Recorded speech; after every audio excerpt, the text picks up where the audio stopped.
Hillary Clinton and the Democratic Party are more unpopular than Donald Trump. This blows me the hell away because Donald Trump really doesn't have anywhere to go but up from here, right? He's finally starting to settle in, and he's doing all of his damage in a more professional way in terms of these executive orders. They're written in better legalese, right? They're taking their time with at least the executive orders. They're rushing and jamming the healthcare bill down our throats. But, Donald Trump really only has to go up from here.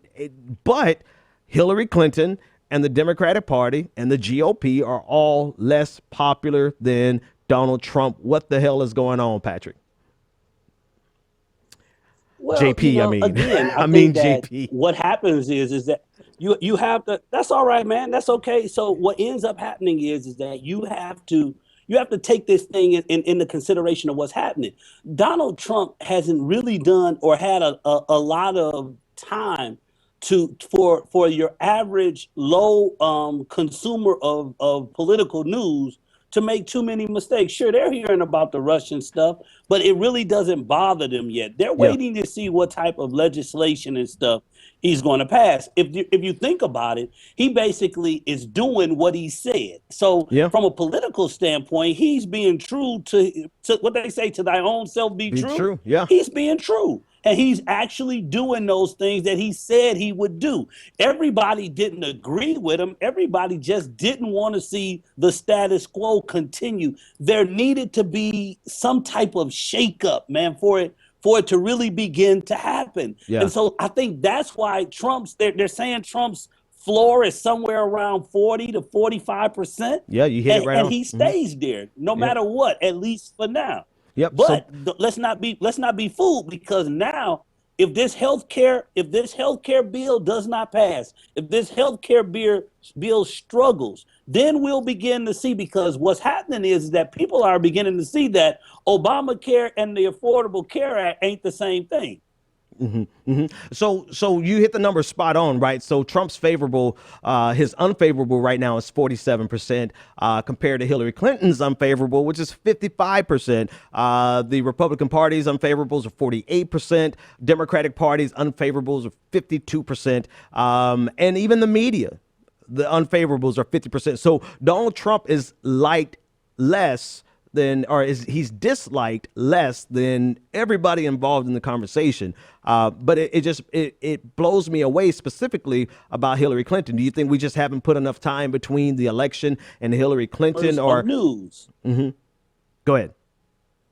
They're low consumers of news, and when you're a low consumer, it doesn't make you a bad person. It just simply means that you're not watching the day-to-day transactions as some people are. So to me, it doesn't bother me. It's too soon to really be trying to write the man off yet. Trust. When that federal indictment comes, then that's when everybody gonna wake up, because they know what indictment means. Well, here's my hope, but up until then, everybody is okay. Here's my hope. My hope is honestly that the Democratic Party stays here at 52%. And the reason I say that is because they need to learn something. They need to realize they're doing something wrong. You got to be doing something pretty damn bad, pretty wrong, for you to be less popular than Donald Trump right now, right? So in terms of favorables, only 36% view the Democratic Party favorably, compared to Donald Trump's 45% who view him favorably. And I'm wondering, at what point will the Democratic Party learn that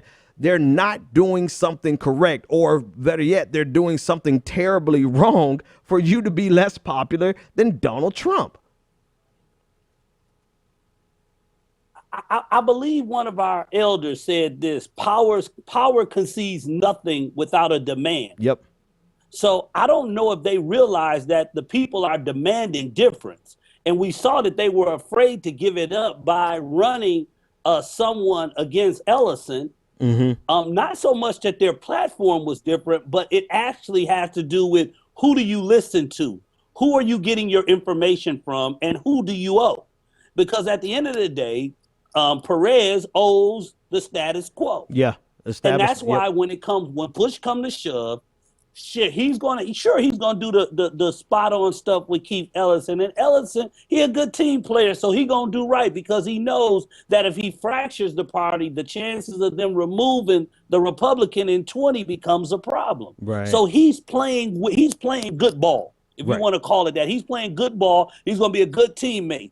But as a party, they should have never put Perez up, because had they not put Perez up, guess who would have been the chairman right now, the DNC? It would be Keith Ellison. The problem with that is they don't control Keith Ellison. Keith Ellison don't owe them enough. Right. So at the end of the day, they want to make sure that they got somebody who owed them, who can help weigh some of these things out, because these folks are afraid that the left is literally coming in, and they're coming in hot, and they're coming in mad. And not only them, but the entire country. This is one of the reasons why they're trying to pass this healthcare bill so fast. The reason that they got to pass, because if these guys go home again and they run into these town halls that they ran into before, it's going to be hell to pay. It's going to be hell to pay anyway. That's why we need to be looking at who we running in 17, who we running in 18. And again, as I shared the other day when I called, we have to get rid of this purity test, y'all, and we have to begin to love people for that moment.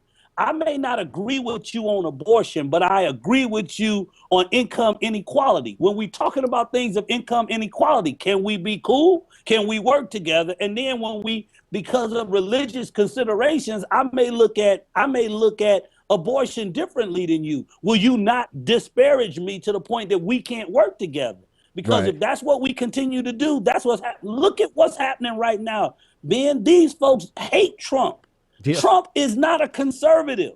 Trump is a moderate. They hate Trump. They know Trump don't have no conservative bona fides in him. But yet they're guess what they doing? They playing good team ball. They're gonna get saying, you know what? We're gonna get what we can out of him before they indict him.